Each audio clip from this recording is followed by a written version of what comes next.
जनाब फनुज़न सीन वो बावकार, वफादार और परहेजगार कनीज़ जो असल में हब्श मौजूदा इथोपिया की शहजादी थीं, बचपन ही से इल्म और इबादत की पैकर थीं।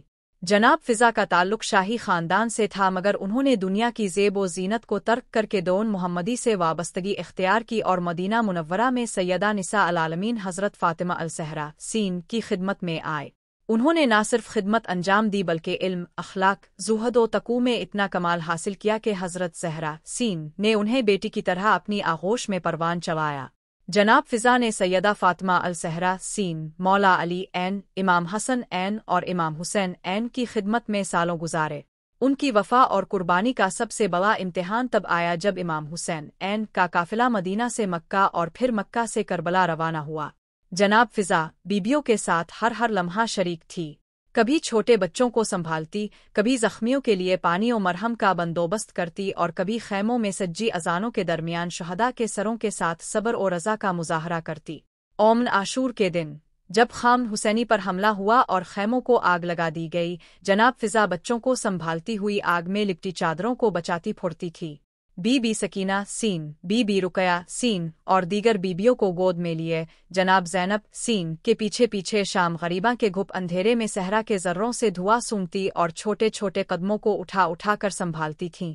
जब काफ़िला असरान करबला का कैदी बनकर कूफा और शाम की जानिब रवाना हुआ, जनाब फ़िज़ा न सिर्फ बीबियों का सहारा थी बल्कि शमर और यजीद के मज़ालिम के खिलाफ चुपचाप एहतजाज की एक मजबूत दीवार भी थी। उनकी आंखों में जुल्म का आंसू न कभी थमा, ना कभी खुश्क हुआ। बाब दुअम शाम की कैद, अज़ियतें और शहादत का मज़लूमाना लम्हा। शाम का सफ़र कूफा के बाद सबसे ज़्यादा दर्दनाक था। काफ़िला जब दमिश्क की जानिब रवाना हुआ तो रास्ते में जनाब फ़िज़ा ने कई बीबियों को बेहोशी की हालत में उठाया। सकीना सीन को शमर के खप्पल से बचाने के लिए आगे बढ़ी और हज़रत इमाम सज्जाद ऐन की जंजीरों से बंधी गर्दन को सहारा देती रहे। उनके कंधों पर न सिर्फ जिम्मेदारियां थी बल्कि जख्मी और झुलसे हुए बच्चों का दर्द भी सवार था। शाम के दरबार में दाखिले से कबल बाजार शाम में जो तूफान जुल्म बरपा हुआ, इसमें जनाब फ़िज़ा की सब्र की मिसाल तारीख में सब्त हो चुकी है।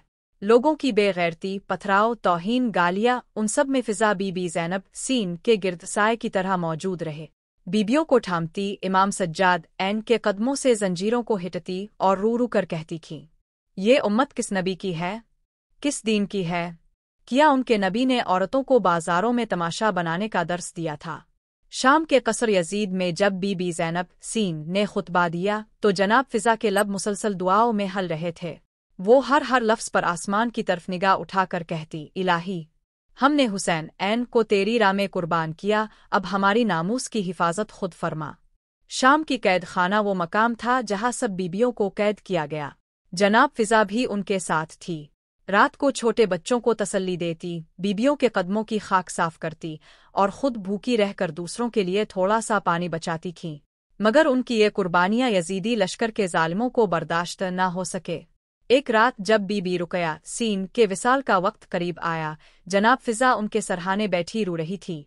छोटी शहजादी ने आखिरी सांस में फरमाया, फ़िज़ा अम्मा, बाबा के बाद सबसे ज्यादा अपने मुझे संभाला। अब की गोद माँ जैसी थी। ये सुनते ही फ़िज़ा का दिल टूट गया। वो ज़मीन पर बैठ गईं, उनके अश्क रुकने का नाम ना लेते। यजीद के सिपाहियों ने जब फ़िज़ा को बच्चों के साथ रोते और तसल्ली देते हुए देखा तो उन्हें हदफ अज़ियत बनाया। अगले दिन फ़िज़ा को दरबार में लाया गया। यजीद ने तैश में आकर कहा, यही वो कनीस है जो बी बूहे को हिम्मत देती है, यही वो है जो कैदियों में रूह फूंकती है, इसे खामोश करो। हुक्म हुआ कि फ़िज़ा को कैद से निकाल कर अलहदा कर दिया जाए। उन्हें गलियों में घुमाया गया, भूखा प्यासा रखा गया और बिलाखिर एक कोने में शाम की मिट्टी पर जनाब फ़िज़ा ने अपने लबों पर आ हुसैन कहते हुए जान दे दी। ना कोई दफनाने वाला, ना कोई कलिमा गो करीबी। सिर्फ आसमान ने गवाही दी, सिर्फ चांदनी रात ने उनकी मजलूम शहादत का मंजर देखा। फ़िज़ा की कब्र गुमनाम रही, मगर उनका नाम रहती दुनिया तक सब्र, वफ़ा और शहादत का उन्वान बन गया।